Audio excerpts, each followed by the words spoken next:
Y ahora ya vamos a adentrarnos en la temática de hoy, que como os dije, va a tratar exclusivamente sobre profecías, y sobre profecías cumplidas. Antes vamos a pasar aquí una noticia que apareció en una encuesta anterior, en 1995, fijaros.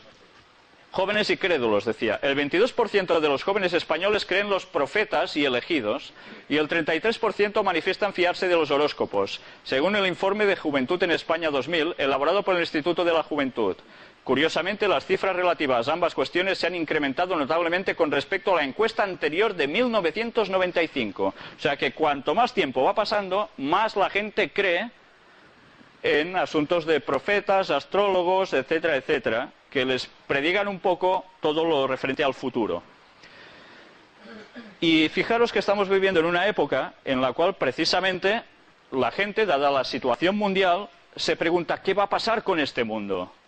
La gente se da cuenta que este mundo no va bien, pero también se preguntan ¿y qué va a pasar conmigo a nivel personal o con los míos, ¿no? Con mi propia familia? La gente está padeciendo una cierta angustia. Entonces, ¿quién sale beneficiado de todo esto? Pues la gente busca soluciones. ¿Y dónde las va a buscar? ¿En la política? ¿En la filosofía? Ninguna de las dos vertientes puede ofrecer una solución. Entonces, fijaros cómo está. Incluso el propio Reagan, por poner un pequeño ejemplo entre muchos otros personajes, lo buscan en la astrología, en adivinos del futuro. Pero, ¿sabéis?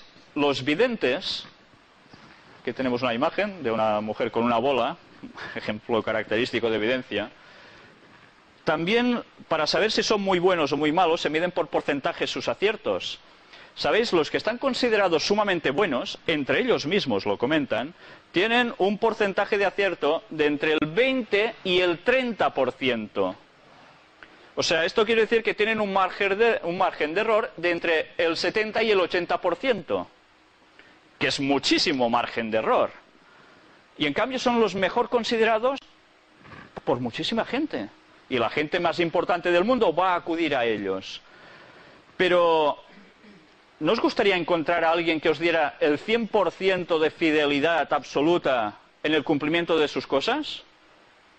Claro, porque si encontramos a alguien que el 100% ¡pam!, lo acierta, rápidamente desestimamos el resto de gente que dice, bueno, pues esto lo acierto y el otro no. Vamos a intentar descubrir hoy si verdaderamente hay alguien que pueda ofrecer el 100% de exactitud en sus cumplimientos. Y para eso, ¿sabéis? No vamos a hablar ni de Nostradamus, ni del célebre San Malaquías, sino que vamos a hablar de los profetas que hemos venido tratando hasta ahora, que son los profetas bíblicos, que quizás son los más grandes desconocidos a nivel general, y que nos tendrán que demostrar si verdaderamente sus pretensiones de ser divinamente inspirados son ciertas o son un auténtico fraude. Y para eso tendremos que argumentar y demostrar con historia si eso se ha cumplido o no. Vamos a tratar de escritos que hace, por ejemplo, 3.500 años, algunos de ellos que estuvieron escritos. No estamos tratando de adivinos que se ponen hoy a consultar algo de futuro o a hacer predicciones, sino de gente que incluso hace 3.500 años que existió.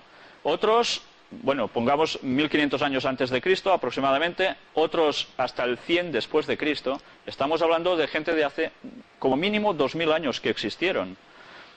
Vamos a ver si sus predicciones realmente se han cumplido o son una auténtica bola, una trola.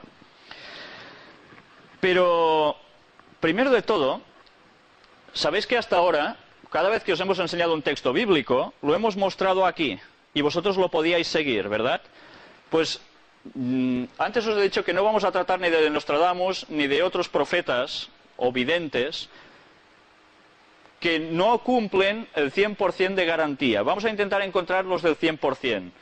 Además, pensemos una cosa, hasta ahora todo lo que hemos ido mostrando sobre el aspecto de la masonería, luciferanismo, etcétera, etcétera, tiene plena vinculación con Nostradamus y demás personajes que el mundo en general está considerando como auténticos profetas a los que se les puede seguir su criterio. Como estas personas vienen del mundo de las tinieblas, del mundo de Lucifer, yo personalmente no los voy a tratar. sino que lo que voy a hacer es cernirme sobre estos otros que dicen que son inspirados divinamente. Y lo que hoy vamos a hacer es repartir unos libros, no sé si, no, para todos no hay, intentaremos que sea uno para cada dos, para que vosotros mismos busquéis los textos y vosotros mismos vais a poder comprobar si lo que vamos a leer está escrito aquí o es un invento que me hago yo o que yo me he montado cuando lo veis aquí. Todas son iguales, por tanto, cada vez que yo os diga un cierto texto de algún profeta, os voy a citar la página donde se encuentra. Las páginas las encontraréis, son unos numeritos que están en mitad del libro, más o menos, por arriba, si no recuerdo mal. Y os voy a decir el nombre del libro o del profeta, y así vos todos lo podréis buscar a la misma vez. Si vosotros abrís cualquier Biblia, veréis que está dividida en unos números gordos, que hay pocos, unos números más gruesos, y unos números más pequeñitos. Los números gruesos son lo que se llaman los capítulos, son unas subdivisiones que se hicieron, no por los propios profetas, sino muchos años más tarde, para poder encontrar más fácilmente los textos. Y los versículos igualmente. Los versículos son esos numeritos más pequeñitos que hay. Por tanto, cuando yo os diga un texto, os diré el capítulo, que es el número grande, y el versículo, el número pequeño, para que todos lo podáis ir buscando, ¿vale? A pesar de todo, si alguien tiene mala vista, también van a aparecer aquí, si no tenemos ningún fallo con la informática. Vamos a empezar con un texto de un profeta que pone en boca de Dios la pretensión de que solo Dios puede anunciar el futuro. El texto es Isaías, capítulo 46, versículos 9 y 10. Es la página 542.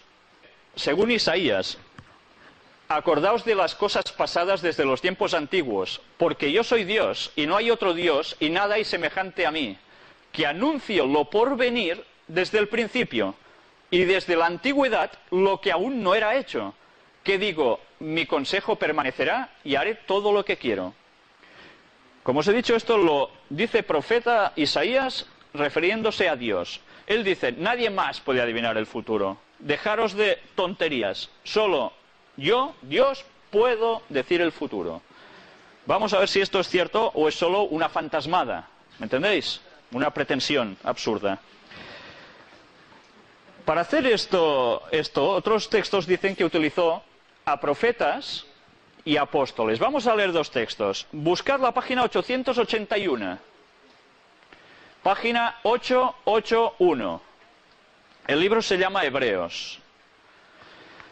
Y el capítulo 1, versículo 1.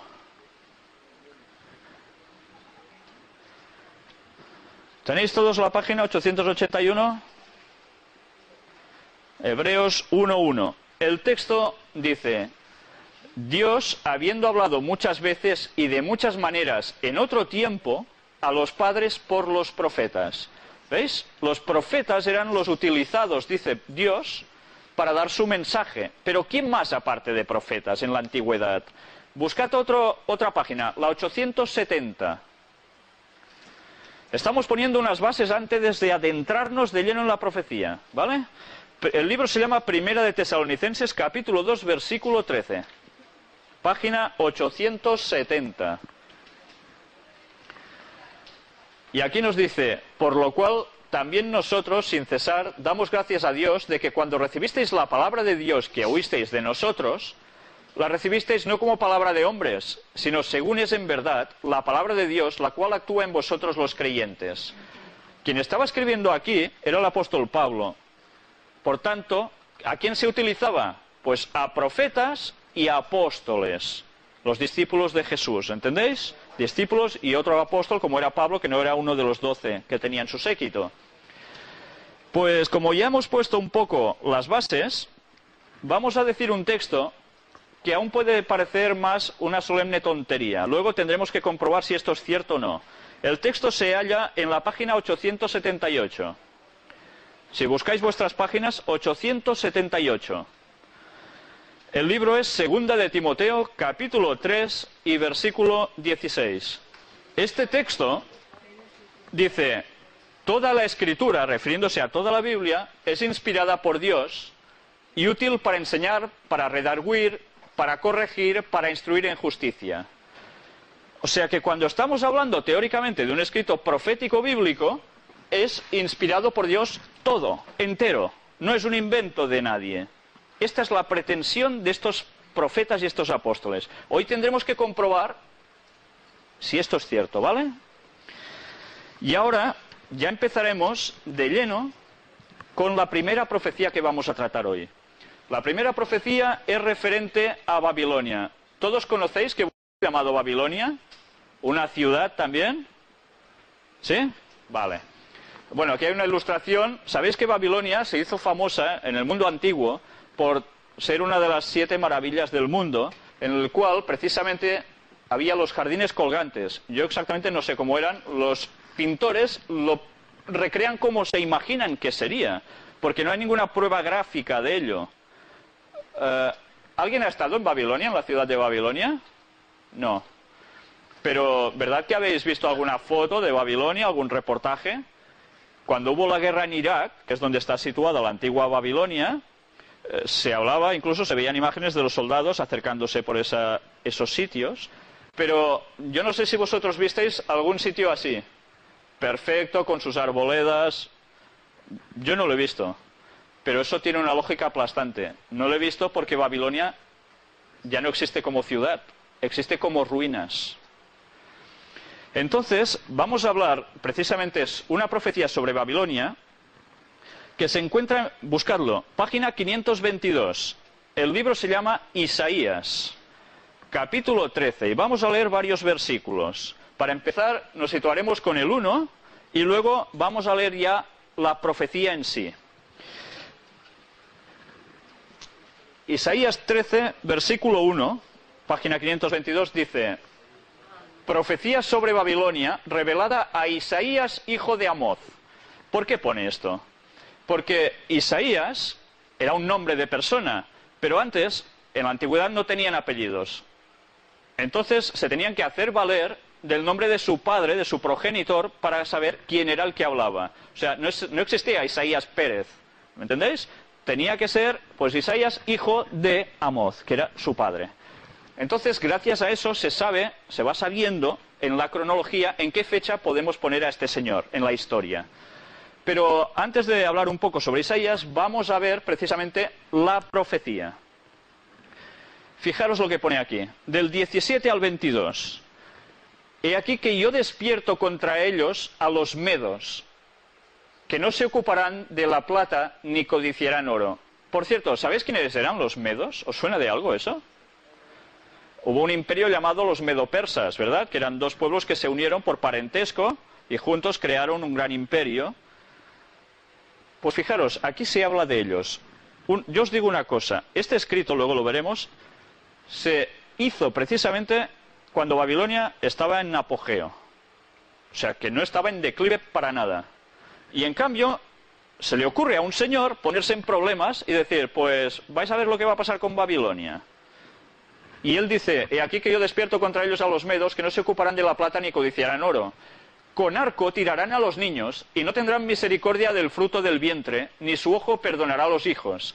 Y Babilonia, hermosura de reinos y ornamento de la grandeza de los caldeos eran los habitantes de Babilonia, será como Sodoma y Gomorra a las que trastornó Dios.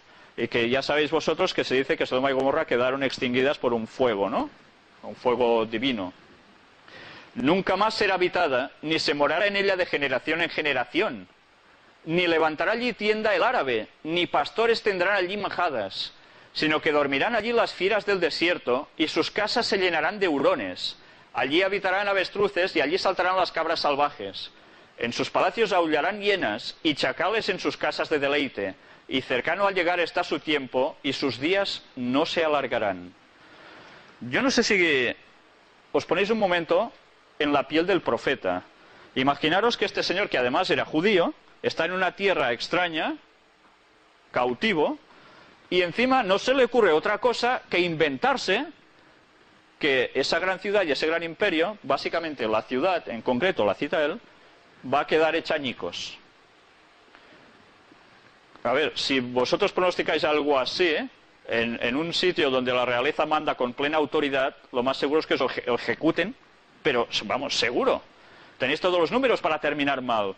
Y en cambio estos señores, en caso concreto Isaías, no se le ocurre otra cosa que soltar esta profecía. Buscarse problemas, ¿verdad? Pues bueno, vamos a ver una cosa. Isaías, bueno, esto no era su foto, porque en esos tiempos no habían cámaras fotográficas, estos son cuadros. Isaías vivió entre los años 740 al 701 antes de Cristo. Fijaros que estamos hablando de muchos años. ¿Y sabéis cuándo cayó Babilonia? ¿En qué año? 538 antes de Cristo. Fijaros qué margen de diferencia entre el momento en que el profeta pronostica y el hecho pasa. Pero cuidado, él anunció el hecho, pero anunció muchos detalles concernientes a ese hecho, detalles que se tendrían que cumplir sobre esa profecía. Si cogemos un poco de historia, los medos, precisamente, fueron los que se levantaron contra Babilonia. En la próxima reunión incluso vamos a tratar en profundidad cómo hicieron el tomar Babilonia, porque es bastante interesante. Y ahora yo quiero contaros un relato de qué encontraron los arqueólogos cuando llegaron a las ruinas de Babilonia. Pues se encontraron precisamente con el problema de que los trabajadores árabes no se querían acercar allí. ¿Sabéis por qué? Pues porque la llamaban, yo no sé si lo pronuncio bien, vosotros me corregiréis, Mudjelibe. ¿Es correcto? Seguro que no. Bueno, que traducido es la derrocada. O sea, es derrumbada totalmente. ¿Y por qué no se querían acercar allí? Este señor era un asiriólogo llamado Layard. Después de visitar el emplazamiento de Babilonia en el año 1845, hizo una descripción detallada entre la que se encuentran los siguientes párrafos. Esto es lo que escribe este señor. Y recordad mientras leemos esto lo que habéis leído en vuestros textos, ¿vale? 1845 escribe: montones informes de escombros cubren por muchas hectáreas la superficie del terreno. Por todas partes se ven fragmentos de cristal, mármol, cerámica y ladrillos con inscripciones, mezclados con aquel suelo salitroso y blanquecino, originados por los restos de antiguas moradas, y que impide y destruye la vegetación, haciendo del sitio de Babilonia un lugar desolado y un horrible desierto. Los búhos, los cuales son de una variedad grande y gris y se hallan a menudo en grandes bandadas, surgen de los escasos matorrales, y el inmundo chacal acecha entre los surcos. El montículo estaba lleno de grandes huecos. Penetramos en algunos de ellos y los hallamos llenos de osamentas y de huesos de animales recién devorados. Un olor inmundo e intolerable salía de aquellos restos repugnantes, así como de las galerías convertidas en cavernas de fieras que se habían abierto paso a las galerías por la parte superior del montículo.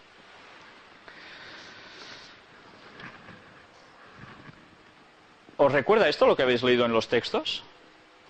Babilonia quedaría como escombros, morada de chacales, de animalillos, de fieras.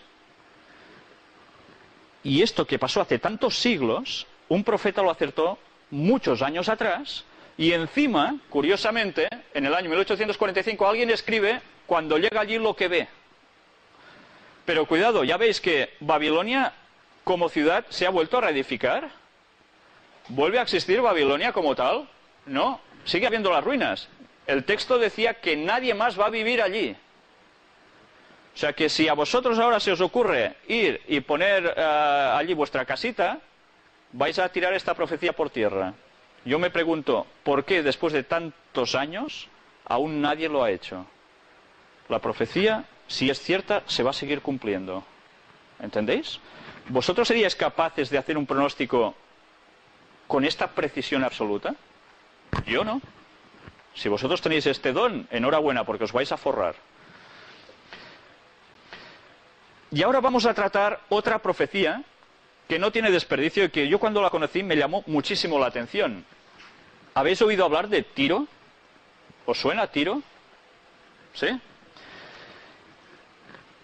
Está situado en el mar Mediterráneo. ¿Sabéis dónde está Israel? Palestina. Pues un poquillo más arriba. Pertenece al Líbano actualmente, ¿vale? Estáis situados, bien. Pues vais a buscar las páginas 623 y 624. El libro en cuestión se llama Ezequiel, que era otro profeta. Y vamos a buscar el capítulo 26 y vamos a leer varios versículos, no todos seguidos, correlativos, para no alargarlo más. Y iremos viendo toda la predicción que hace este profeta, precisamente sobre Tiro. ¿Lo tenéis?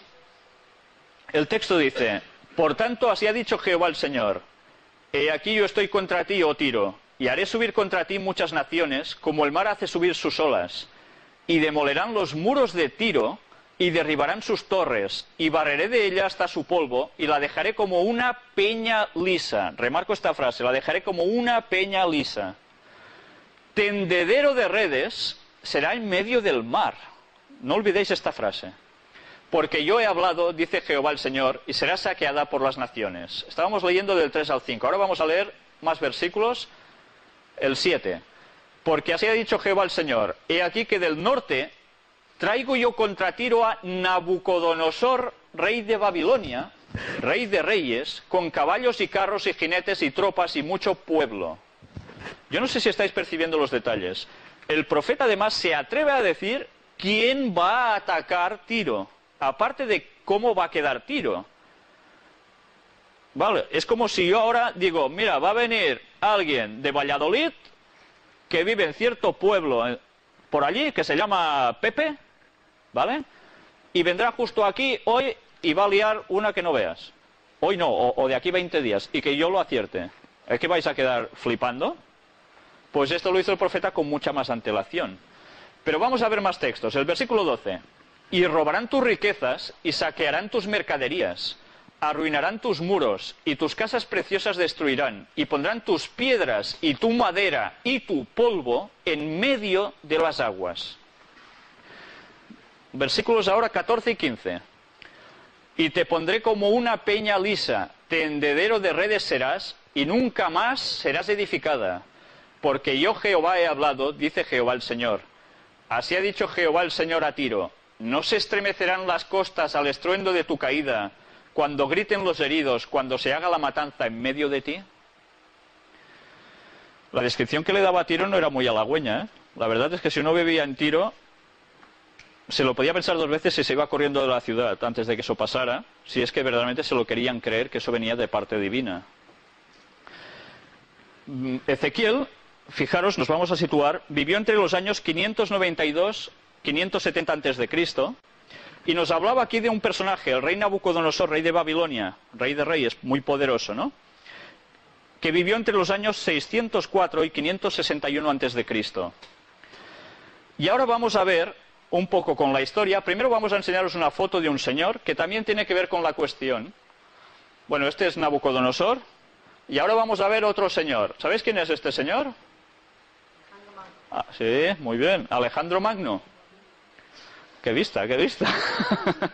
Alejandro Magno. ¿Y qué tiene que ver Alejandro Magno con todo esto? ¿Sabéis que Alejandro Magno era precisamente de qué imperio? Del griego, ¿no? Hace relativamente poco se hizo una película de Alejandro Magno. Pues vamos a ver un poco la historia. Nabucodonosor, rey de Babilonia, no se le ocurrió otra cosa que ir a sitiar Tiro, la ciudad amurallada, durante, ¿sabéis cuánto tiempo? No un día, ni dos, ni cuatro. 13 años. Antes eran un poco brutos haciendo las cosas. O sea que cuando iban a sitiar una ciudad, la sitiaban bien. ¿Y de qué se encargaban? Pues, ala, vamos a ver, vamos a rodear la ciudad, y como está amurallada, a ver quién es el guapo que sale. Como no se van a rendir, o a menos es lo que pretenden, no rendirse, vamos a esperarlos a que salgan. Cuando salgan, pues ya, ala, a recibir, ¿no? Y si no, nos los llevamos cautivos. ¿Qué provocaban con esto? Pues claro, que los habitantes se terminaran la comida, se terminaran la bebida, se empezaran a matar entre ellos, en según qué sitio hasta comerse entre ellos, madres a sus hijos, etcétera. Esto pasó en Jerusalén, en concreto, entre otros sitios. Y claro, llega un momento en que o se rinden del todo o se mueren. Y cuando ya están sumamente debilitados, normalmente al final el rey, ¿qué pasaba? Se hartaba y decía: pues ala, vamos a derribar la puerta y entremos, y de los 4 que queden nos los cargamos del todo. Sí, más o menos. Pero, ¿sabéis qué pasó? llega el momento en que después de 13 años el rey Nabucodonosor recibe una noticia de estado y tiene que coger y largarse. No se puede quedar más tiempo allí. Y los de Tiro, pues la mar de contentos. Parecía que hasta allí había ido todo bien. Por cierto, los habitantes de Tiro eran fenicios. ¿Os suenan los fenicios? Eran gente mercader que se enriquecieron muchísimo aprovechando las costas del mar Mediterráneo y que incluso llegaron hasta Girona, a la Costa Brava, en Ampurias, en Rosas, esos alrededores. Estos señores griegos y demás que iban llegando, pues entre ellos estaban también los fenicios, estos mercaderes. Y llegaron a hacer tal cantidad de fortuna que eran considerados pues una potencia mundial en esos momentos. Por eso tenían unas murallas tremendas y una gran riqueza. ¿Y sabéis qué hicieron? Los habitantes de Tiro aprovecharon también, mientras estaban el rey Nabucodonosor sitiando, a pasar por ciertos sitios, aparte sin que los vieran, y en una isla que estaba a menos de 1 kilómetro de distancia, empezaron a construir otra Tiro. O sea que nadie se enteró y ellos iban haciendo otra Tiro. Y llega con el paso del tiempo, va pasando el tiempo, llegan 2 siglos y medio después, las tropas de Alejandro Magno. Y Alejandro Magno, que por esas cosas parece que no le gustaba mucho esa metrópoli rebelde, dijo, vamos a hacer una cosa. Como ahora todos se han ido a la isla y viven allí, vamos a coger toda la ciudad que está en la costa, la vamos a destruir. ¿Y qué vamos a hacer? Claro, hasta allí no vamos a llegar a esa isla, nos tendremos que mojar un poco los tobillos, ¿no? Pues ¿qué haremos? Todos los escombros que tengamos los vamos a ir poniendo desde la costa hasta la isla, haciendo un malecón. ¿Sabéis qué es un malecón? Viene a ser como un paso más o menos ancho o estrecho, depende de cómo se mire, en el cual se puede juntar un sitio desde un extremo hasta el otro. Y ellos hicieron esto, hicieron como diríamos, un puente, por decir algo, ¿no? Montando todo un camino. Y cuando llegaron allí, pues ya podéis imaginaros lo que llegó a pasar, ¿no? Hicieron una gran escabachina, o sea, bueno, empezaron a matar a mucha gente. Y, ¿sabéis? Hay cosas que llaman la atención. Resulta que de Tiro también se habla en los tiempos de Jesús. Precisamente era una ciudad situada a unos 40 kilómetros de Nazaret, de donde Jesús era original, ¿no? Pero, ¿sabéis? La vida comercial de Tiro, después de ser saqueada y asesinados como pintaban aquí, tuvieron tanta fortuna que se rehicieron y volvieron a ir construyendo, y la profecía parecía que no se terminaba de cumplir. Pero llega un momento en que empiezan a derribarlo todo, llega incluso a ser saqueada e incendiada por orden de Percenio Níger, este señor que veis aquí, en el año 193, porque precisamente se habían puesto en contra de otro personaje, que era Séptimo Severo.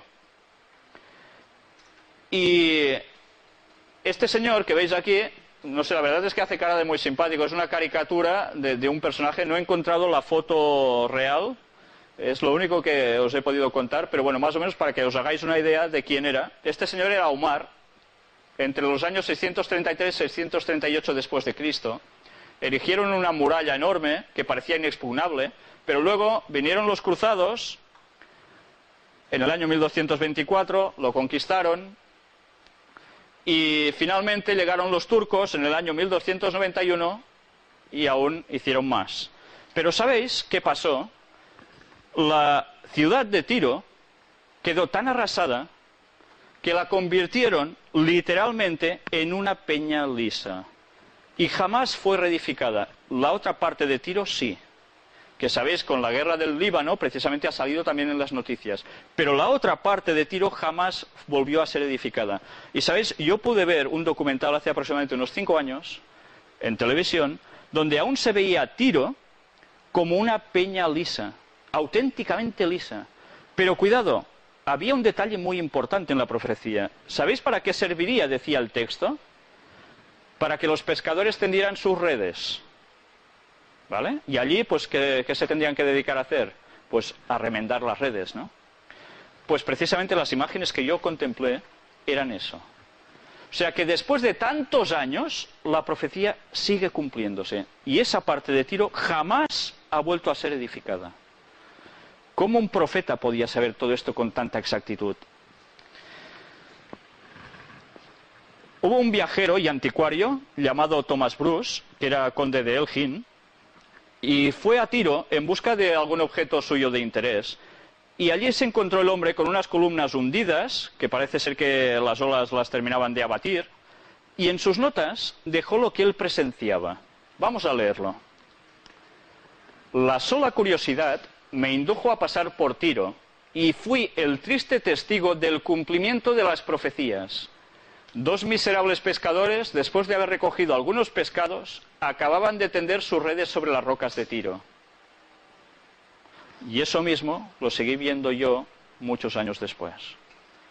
Y sigue siendo un hecho habitual ahora. Si vosotros ahora fueseis a Tiro y os pusieseis a vivir allí, esta profecía se va a la porra también. Con lo cual, todo el pasado no serviría de nada. Y sería todo en el conjunto una mentira. ¿Veis la importancia incluso de hasta el último detalle? Si nosotros no percibimos que se cumple en cada detalle, no nos damos cuenta de la magnitud del cumplimiento de una profecía así, con miles de años. Y vamos a tratar con su vecina, Sidón. Sidón está, vamos, casi al lado de Tiro, más o menos, aproximadamente. Y, bueno, esto es Sidón. Veis aquí que hay restos antiguos. Vamos a hablar de una profecía que se encuentra en la página 626. El libro también es Ezequiel, el mismo profeta de antes. Y el capítulo es el 28. Vamos a leer versículos del 20 al 23. Dice el texto: vino a mí palabra de Jehová, diciendo: Hijo de hombre, pon tu rostro hacia Sidón y profetiza contra ella, y dirás: así ha dicho Jehová el Señor: he aquí yo estoy contra ti, oh Sidón, y en medio de ti seré glorificarán que yo soy Jehová, cuando haga en ella juicios y en ella me santifique. Enviaré a ella pestilencia y sangre en sus calles, y caerán muertos en medio de ella, con espada contra ella por todos lados, y sabrán que yo soy Jehová. ¿Veis un detalle distinto aquí? ¿Alguien puede percibir un detalle distinto de esta profecía a la que hemos tratado sobre Tiro? ¿Dice aquí en algún momento que Sidón va a desaparecer como ciudad? ¿Que va a dejar de ser habitada para siempre? ¿Lo veis? Yo no lo veo, ¿eh? Pues vamos a ver cómo precisamente esta diferencia entre dos ciudades vecinas se sigue cumpliendo hoy en día. ¿Sabéis?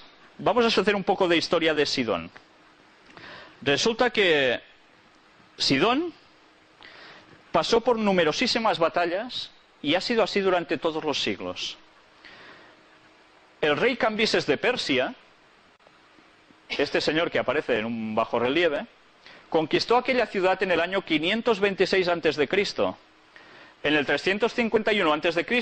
fue destruida durante una revuelta y sufrió precisamente un gran derramamiento de sangre. Cuando se rebelaron contra los persas, en el año 345 a.C., murieron 40.000 de sus ciudadanos. En esos tiempos las ciudades no eran mucho más grandes. O sea, morir 40.000 personas de una ciudad era casi bien desaparecer absolutamente.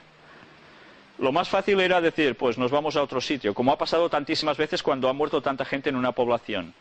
Pues no, Sidón volvió a tirar para adelante. Fue reconstruida. Luego cayó en manos también de Alejandro Magno, para variar, en el año 334 a.C. aproximadamente, viéndose así involucrada en la guerra de sus generales.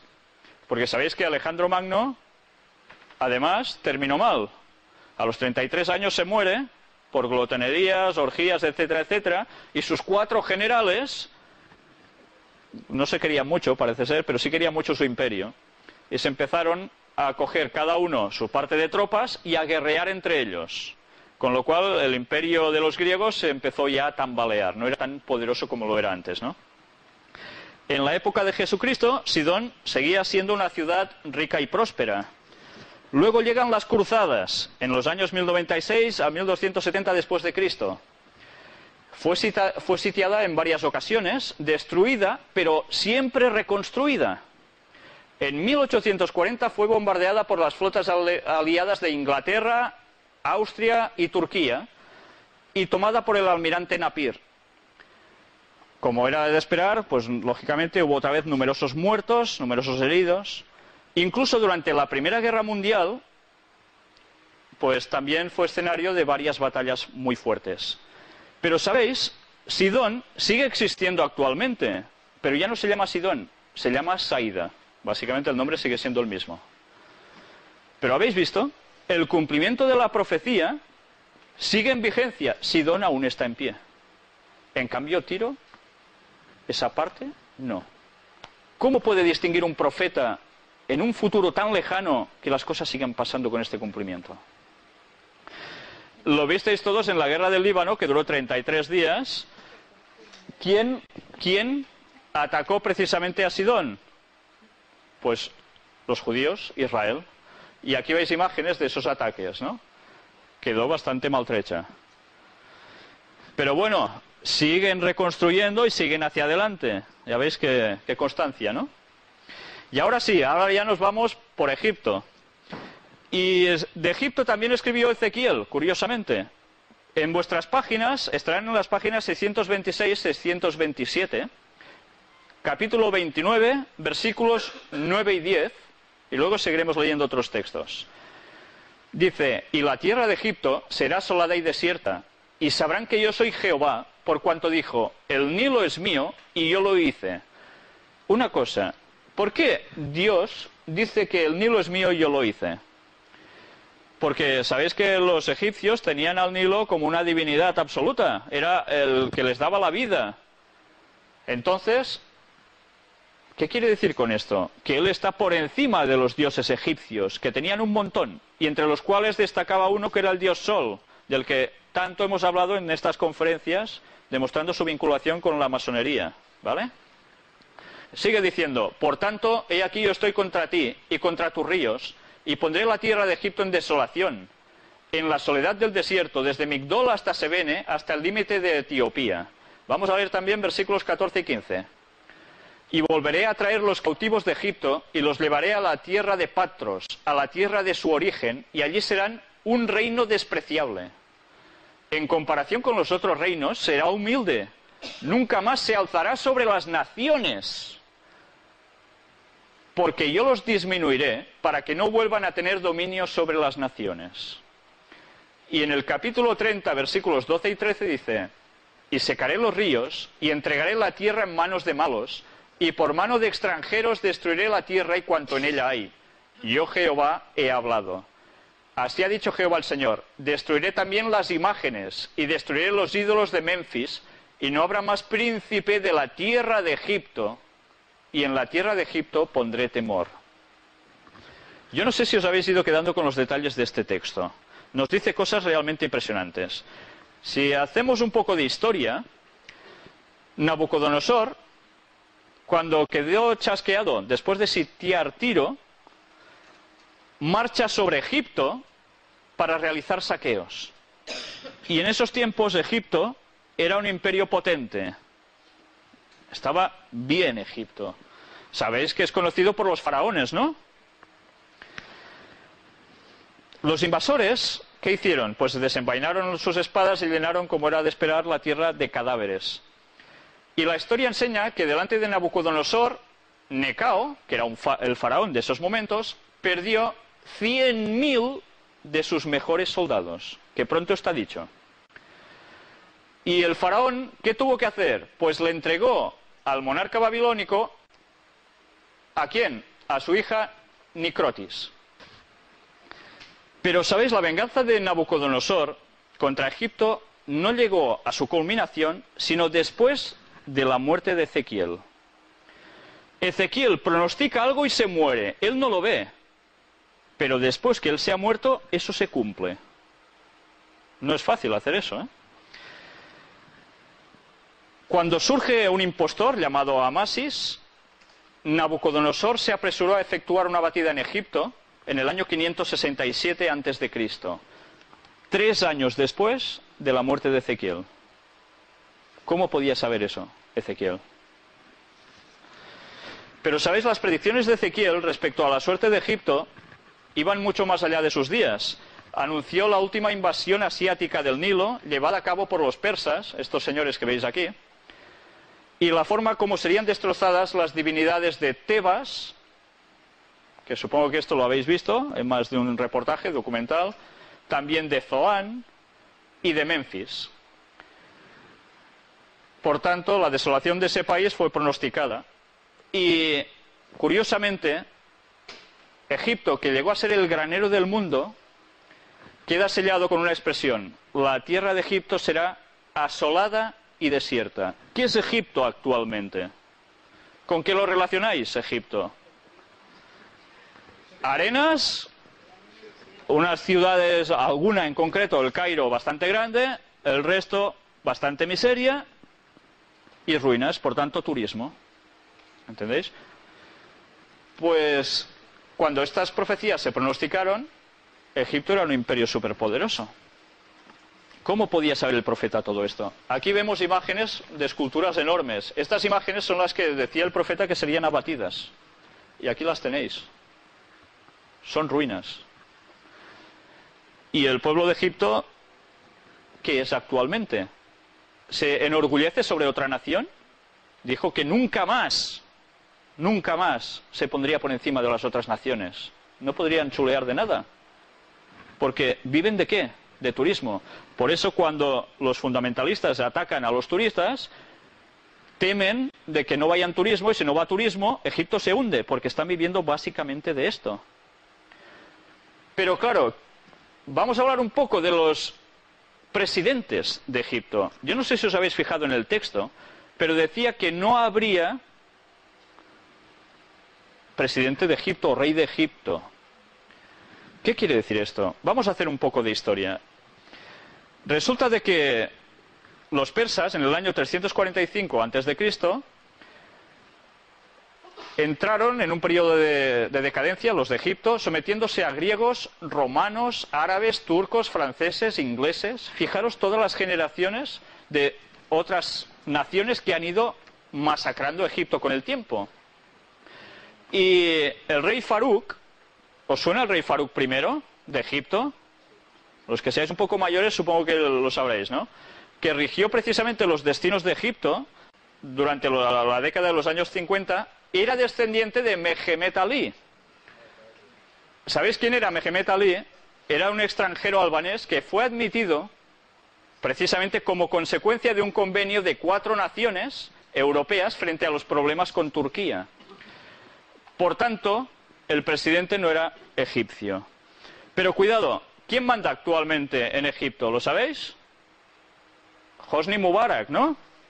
¿Y Hosni Mubarak es egipcio? Pues tampoco es egipcio Hosni Mubarak.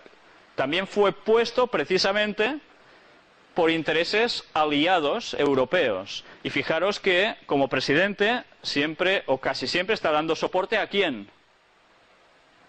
A gobiernos occidentales, mientras su pueblo cada día dicen que es más fundamentalista islámico. Entonces está reteniendo al pueblo más o menos como puede. ¿Eso va a durar siempre? Pero fijaros que la profecía decía: y no habrá más príncipe de la tierra de Egipto. Y así sigue siendo. Quien manda a Egipto sigue siendo un extranjero. Increíble que un profeta acierte esto con esta precisión. Y ahora Egipto, ya veis, es pasado. Aunque también en otra profecía de la cual vamos a hablar, no hoy, tiene una cierta importancia. Por tanto, quedaros con el nombre de Egipto, ¿vale? Porque en esa otra profecía sí que nos concierne a nosotros. Y ahora vamos a tratar también sobre los judíos. Aquí tenéis sus emblemas característicos, la bandera de Israel y el candelabro de 7 brazos, ¿no? Muy característico. Buscad en vuestras Biblias página 163 y 164. Sobre los judíos también había pronósticos. ¿Vosotros normalmente veis en historiadores que hablen mal de su propia nación, que la pongan a morir, que hablen pestes de ellas? Eso no es lo normal. Cuando cogéis escritos de historiadores, hablan grandes cualidades de su nación, pero de los otros no tanto. Pero curiosamente, en el caso de los judíos, en los que se dicen que eran profetas, sí que hablan cosas buenas, pero muchísimas veces, y más en estas profecías en concreto, ponen a los judíos fatal, pero fatal. Y con esto, como decíamos antes, se jugaban el pellejo, se jugaban su vida por sus propios contemporáneos y de su propio país, de su propio pueblo. Pues vamos a adentrarnos un poco en esto de los judíos. Deuteronomio capítulo 28, si lo leéis en vuestras Biblias, vamos a empezar con el versículo 15. Pero acontecerá, si no oyeres la voz de Jehová tu Dios, para procurar cumplir todos sus mandamientos y sus estatutos que yo te intimo hoy, que vendrán sobre ti todas estas maldiciones y te alcanzarán. Aquí Dios les advierte: yo os he dado los 10 mandamientos, os he dado estatutos para que la nación funcione. Si no lo hacéis, tendréis problemillas. ¿Y qué problemillas son? Vamos a leer un poco más. Versículo 25. Jehová te entregará derrotado delante de tus enemigos. Por un camino saldrás contra ellos, y por 7 caminos huirás delante de ellos. Y serás vejado por todos los reinos de la tierra. O sea, nada bueno, ¿eh? Versículo 37. Y serás motivo de horror, y servirás de refrán y de burla a todos los pueblos a los cuales te llevará Jehová. Y era su pueblo, teóricamente. Versículos del 64 al 67. Y Jehová te esparcirá por todos los pueblos, desde un extremo de la tierra hasta el otro extremo.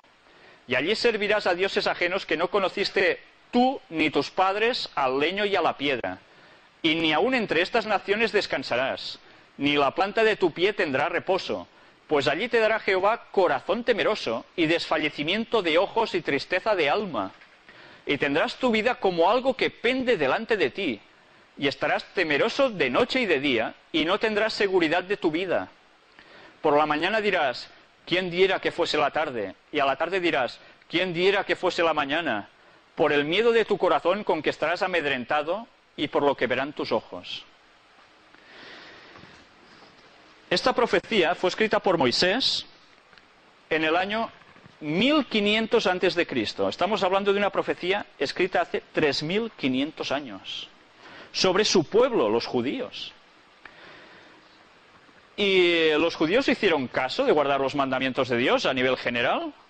No. ¿Y pasó lo que describía el profeta? ¿Sigue pasando lo que describe el profeta aquí? Si hacemos un poco de historia, nos damos cuenta de que los judíos tuvieron que hacer una diáspora, salir huyendo de su tierra, porque eran atacados, eran masacrados. Y en esa diáspora se van por todas partes de Europa, de África del Norte, y con el tiempo van llegando a todas partes del mundo. Y los judíos están extendidos por todo el mundo. ¿Pero por qué? Porque se quedaron sin su tierra, ¿no? Como no tuvieron ya tierra y fueron exiliados y deportados, se fueron esparciendo por todas partes, como decía el texto. Es curioso, ¿eh? Son el pueblo más extendido del mundo. Y el texto lo decía. Pero ¿os habéis fijado que también decía que serían motivo de burla, de refranes? ¿Quién no se ha pitorreado en su cultura, en sus refranes sobre los judíos? Incluso por aquí se había oído decir que eres más perro que un judío, que eres más tacaño que un judío. Perro judío, ¿verdad? Es que son cosas que han quedado en el argot. Y pensad que los judíos aquí en Girona estuvieron muchos años y fueron básicamente, bueno, gente muy preponderante en la ciudad. Un cementerio que está respetado, ¿eh? Sí. Entonces, fijaros que todo lo que estaba pronosticado se ha cumplido sobre ellos. Pero, ¿no han soportado acaso innumerables persecuciones? Durante toda la historia, si vemos el ejemplo de la Segunda Guerra Mundial, ¿no iban marcados incluso con la estrella que dicen de David? Para distinguirlos. ¿No sufrieron todo lo que llegaron a sufrir? Pues sí, lo sufrieron. Eso es innegable. Y todo esto estaba pronosticado que les pasaría, estas desgracias, por apartarse de los mandamientos de Dios, por no querer hacer caso. les vendrían estas desgracias. Cuando ellos estaban llamados a ser un ejemplo para todas las naciones y diciendo lo que Dios quería para todos. Como no hacen caso de eso, les pasan estas cosas. Una terrible consecuencia, ¿verdad? Pero vamos a hablar también de una profecía sobre su segundo templo. Sabéis que los judíos tuvieron dos templos. Tuvieron un tabernáculo que llevaban por el desierto, que era un santuario portátil. Luego, cuando se establecen en su tierra, montan el famoso templo de Salomón, del cual los masones cogen muchas referencias. Y bueno, ese templo termina mal. Luego, con el paso del tiempo, cuando regresan cautivos de Babilonia, levantan otro templo, el segundo templo, que esto del cual es una reconstrucción, porque ¿está el templo de los judíos actualmente? Que no. Esto es una reconstrucción. Y en esos tiempos de la época de Jesús, hubo un señor llamado Herodes, que para gozar del favor del pueblo, fomenta, ayudando económicamente mucho para la reconstrucción y quedar un templo realmente impresionante, muy bonito, pues parece ser que fue una auténtica maravilla. Pero resulta que aparece un personaje en la historia llamado Jesús, que todos habéis oído hablar. Y no se le ocurre otra cosa también que pronosticar algo contra cosas de su propio pueblo.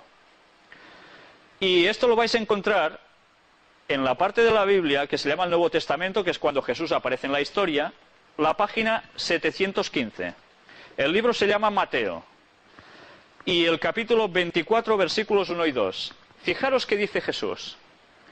Cuando Jesús salió del templo y se iba, se acercaron sus discípulos para mostrarle los edificios del templo.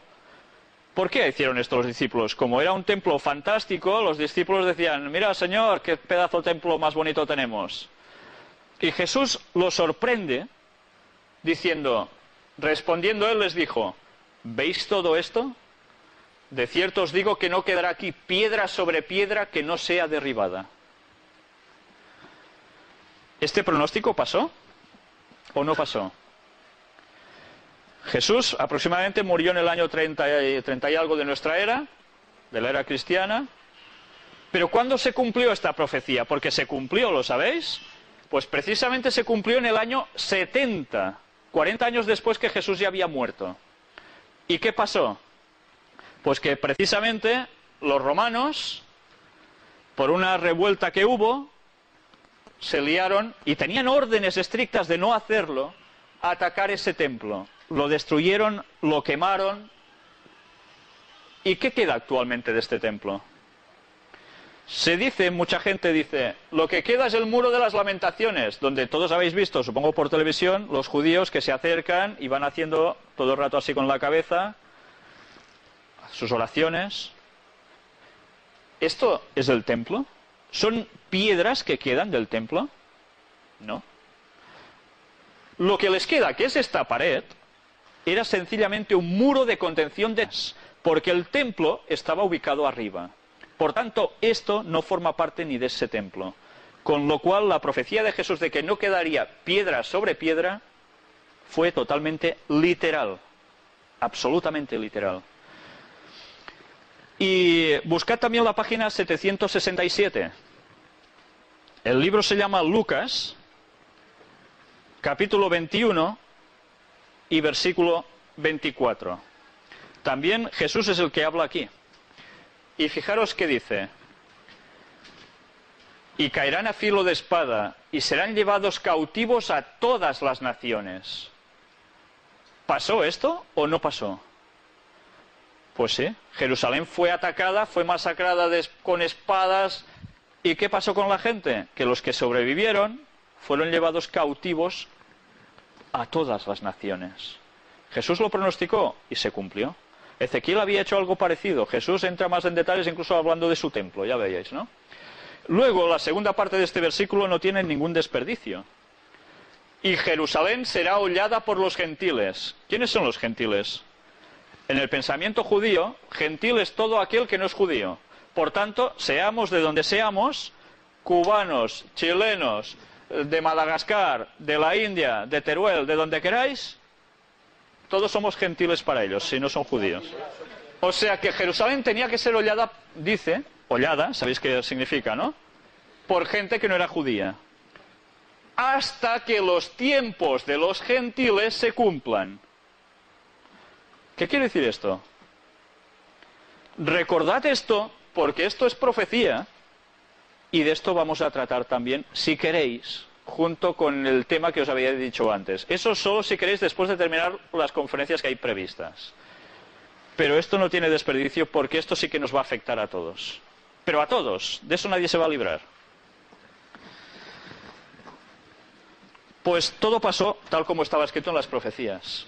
¿Sabéis? El análisis que hemos estado haciendo aquí, un poco resumido, son escritos de profetas que dicen no una sola profecía o dos, como hemos podido mostrar aquí, sino de cientos de profecías.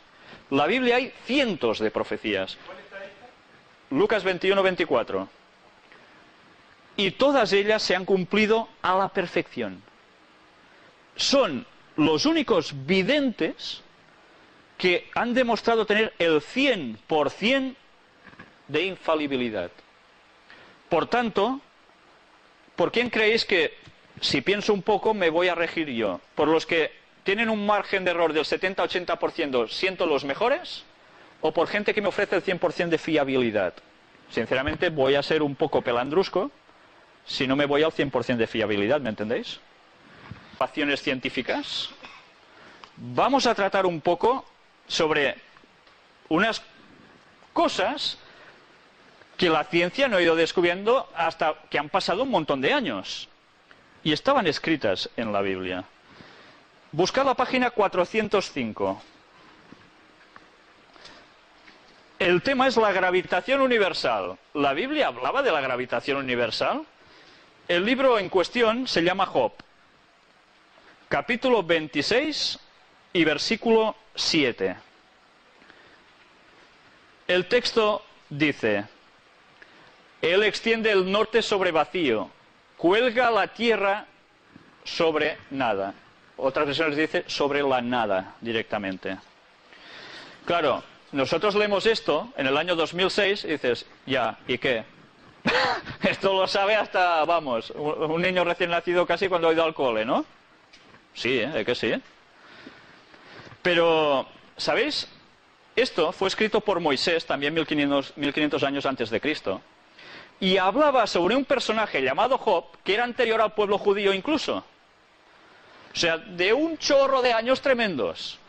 Y en boca de este personaje está poniendo que Dios extiende el norte sobre vacío y cuelga la tierra sobre la nada. Pero ahora que nosotros estamos en el 2006, tendríamos que retroceder un poco mentalmente. Todos habéis hecho algo de historia. Y si repasamos un poco, hubo una cultura de la cual nosotros somos partícipes y herederos totalmente, que es la cultura griega, ¿verdad? Con sus filósofos, sus matemáticos, etcétera, etcétera, y que está súper bien considerada, aún actualmente. Pues los griegos, que eran los señores tan listos ya en esas épocas de Sócrates, Platón y compañía, ¿sabéis qué decían? ¿Sabéis cómo se aguantaba la tierra, según ellos? Por un tío cachas súper fuerte llamado Atlas. Y soportaba el peso de todo el mundo, ¿eh? Muy fuerte debería ser el muchacho, ¿eh? Debería entrenar mucho más que nosotros, ¿eh? Pues esta era la cultura griega, la mejor que ha conocido la historia, se dice. Otras culturas decían que se sostenía sobre pilares, ¿vale? La Biblia, 1500 años antes de Cristo, decía que la Tierra colgaba sobre la nada. Por tanto, nos habla de la gravitación universal. Es curioso, ¿eh? Pero vamos a ver más cositas. El número incontable de estrellas. A ver, vosotros ahora, también, que habéis ido a colegio, también decís, ¡buah, las estrellas no se pueden contar! Y algunos, no sé si vosotros lo habéis hecho de pequeños, y quizás no de tan pequeños, salís al campo y decís, 1, 2, 3, 4, mira esa. Y empezáis a contarlas un poco así, ¿no? Pues no habéis sido los primeros que han hecho este intento, ¿eh? No habéis sido los primeros. Pero vamos a hablar de una profecía que se encuentra en la página 581 de vuestras Biblias y es escrita por un profeta llamado Jeremías. El capítulo es el 33 y el versículo el 22.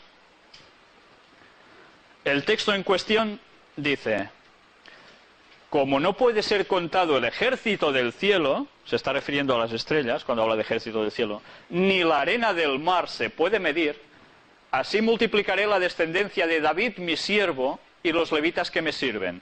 Está hablando sobre el pueblo judío, que sería un pueblo numerosísimo, pero para ejemplo, para muestra un botón, le dice al pueblo Dios: como no puede ser contado el ejército del cielo. Y nosotros ahora también desde el 2006 decimos, pues ya, ¿eh? ¿Y qué? Eso ya lo sabemos todos, ¿no? La arena no la podemos contar, ni las estrellas tampoco. Pero volvamos un poco a la historia. Por cierto, Jeremías vivió entre los años 645 al 586 a.C., para situaros. Y escribió esto en el año 604 a.C. Pues fijaros, en el siglo II a.C., el astrónomo griego Hiparco, este señor, había fijado el número de estrellas en 1, 2, 3, 4, 1022.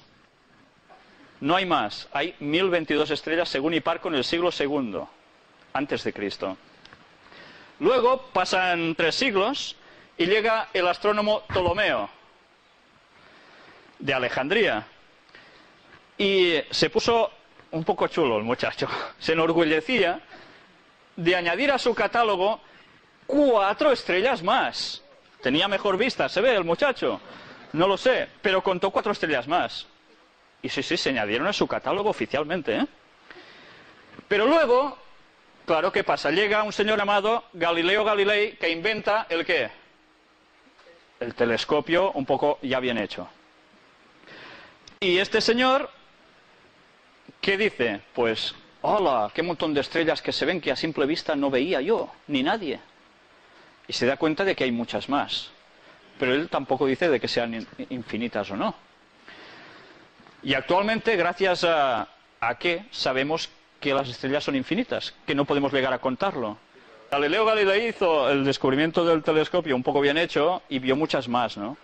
Pero actualmente, fijaros que, bueno, ya lo habéis visto, hay unos centros increíbles donde unos telescopios tremendos llegan a ir descubriendo cada vez nuevas estrellas, nuevas galaxias, incluso telescopios puestos desde el espacio para tener una mejor nitidez, y cada vez se va descubriendo que el infinito espacio es eso, infinito, porque no se le ve ningún final por ningún sitio.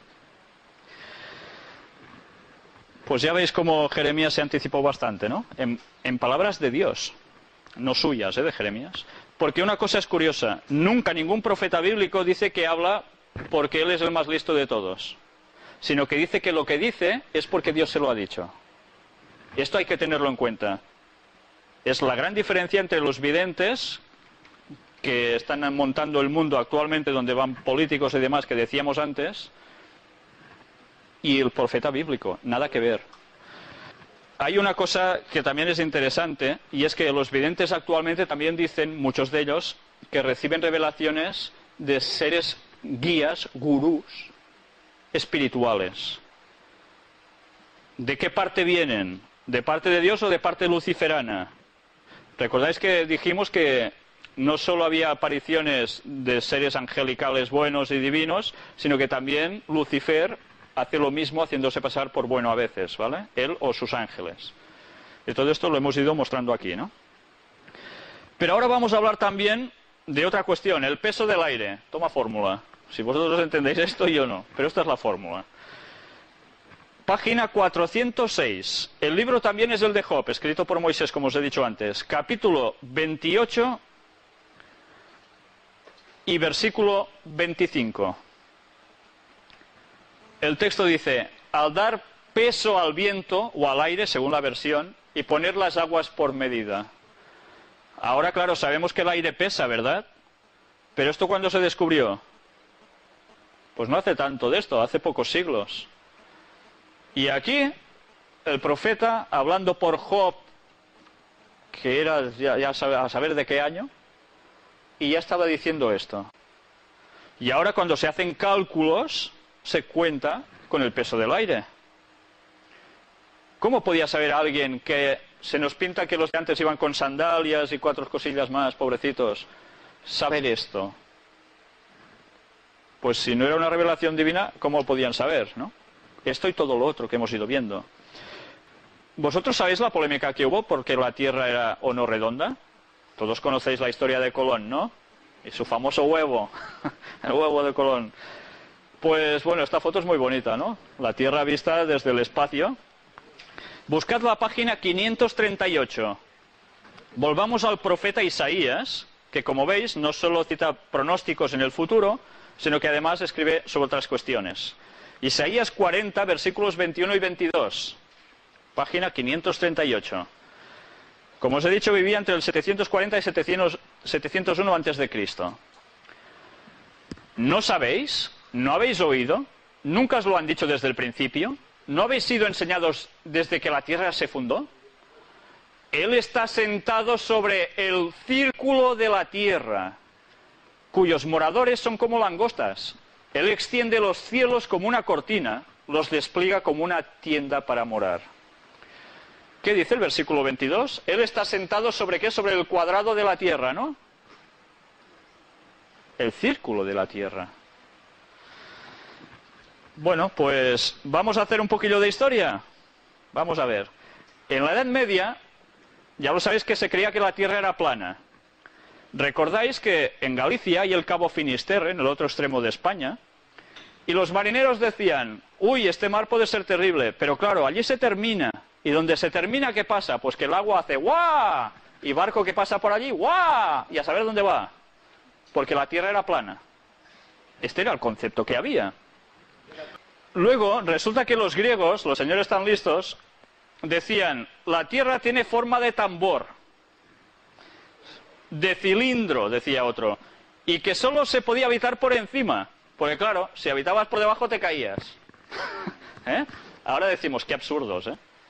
Pues estos señores han sido los célebres durante tantos y tantos años y aún se ponen como ejemplo para nosotros hoy en día, ¿no? De gran civilización e intelecto, apartados de Dios. ¿Veis la diferencia? Estando con Dios se dicen cosas ciertas, estando sin Dios se dicen burradas. No todo, por supuesto, pero eso puede pasar. Y ahora vemos este señor. ¿Quién es? Platón. Y el señor célebre Platón, que gracias a él se debe que la inmortalidad del alma, este concepto, haya entrado en el mundo cristiano, que no es bíblico, y eso podríamos hablar otra vez, en otra cuestión, en otro momento, decía que la Tierra era cúbica, y era Platón, ¿vale? Pues, ¿cómo es la Tierra? Redonda. ¿Y por qué Cristóbal Colón se empeñó en decir, pues si yo me voy por aquí, voy a dar la vuelta y vuelvo al mismo sitio? ¿De dónde lo sacó Cristóbal Colón esto? ¿Que el hombre era más sabio que todos? Pues Cristóbal Colón, aparte de ser quien era estudioso de las profecías. Y él leyó el texto que hemos leído antes. Y se lo montó para hacer lo que hizo. Y ahora todos sabemos que la Tierra es redonda y de eso ya no lo duda nadie. Si queréis un poco achatada por los polos, pero círculo de la Tierra, ¿vale? Entonces, concluyendo, podemos decir que de profecías podíamos tratar muchísimas, solo nos hemos concernido a las ya cumplidas, y quizás podéis decir, bueno, pero claro, esto son historias pasadas, pero era necesario, entiendo yo que era necesario, tratarlas, porque si comprobamos que esto no son tonterías, que se han cumplido, y con un margen de error tremendo, un margen de años tan grande, y con una exactitud tan impresionante, que ahora pienso yo, ¿y si estos profetas han escrito profecías de hoy? ¿Van a ser ciertas o no van a ser ciertas? Si antes no me han engañado, ¿lo van a hacer para las profecías que hay que nos afectan a nosotros hoy? Y que muchas están pasando y no sabéis que son profecía. Pero, ¿y las que vienen en el futuro? Porque, ¿sabéis? De profecías de futuro hay. Pero no creáis que de un futuro de aquí a 80.000 años. No, no. Cuando en estos textos se habla de profecía de futuro, son profecías que nos atañen casi ya a nosotros, porque quedan muy pocas por cumplir y se van a cumplir dentro de muy, pero que muy poco tiempo, y que debemos conocer, porque en esas, todos vamos a ser afectados, todos, nadie se va a escapar, si estamos vivos, claro. Por eso hemos querido poner un poco la base con todo esto. ¿Sabéis? Hay otro tipo de profecías en la Biblia que se llaman las mesiánicas, las que decían que habría un Mesías que aparecería en la tierra en cierta época, que haría ciertas cosas, y que el mundo cristiano dice que se refieren a Jesús. Si eso es cierto, quiere decir que Jesús era Dios. No una persona cualquiera, sino Dios. ¿Se puede demostrar eso? Porque si eso es cierto, nos puede cambiar un montón de planteamientos. Tanto para los que decimos que somos cristianos, como para los que no lo son. ¿Se puede llegar a demostrar? Si queréis algún día, no estaba previsto tratarlo. Son realmente fuertes. Podemos hacerlo. Eso va a depender de vosotros, ¿vale? Si queréis saber la verdad. Pero bueno, yo ahora solo quiero apelaros a vuestro sentido común, y si hasta ahora lo que habéis visto es verdad, os incito a pensar, ¿no será verdad todo lo que va a venir también si se puede empezar a demostrar? La próxima conferencia es sobre Daniel 2. Daniel es un libro de la Biblia. Vamos a hablar específicamente de un solo capítulo. No sé si habéis visto antes en la presentación de la temática de hoy, de las profecías, un dibujito de una estatua de un señor que estaba así, muy chulo él. Vamos a hablar sobre eso. Y vais a ver que es una profecía que abarca pasado, cuidado, presente y, atención, futuro cercano.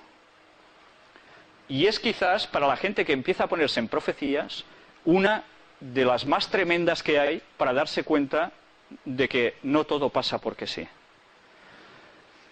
Esa es la estatua que os decía en cuestión. Gracias. Por tanto, aquí termina el asunto. La próxima reunión ya va a ser de profecías que se están cumpliendo ahora. Y si podemos ya, también hablaremos de las futuras. ¿Vale?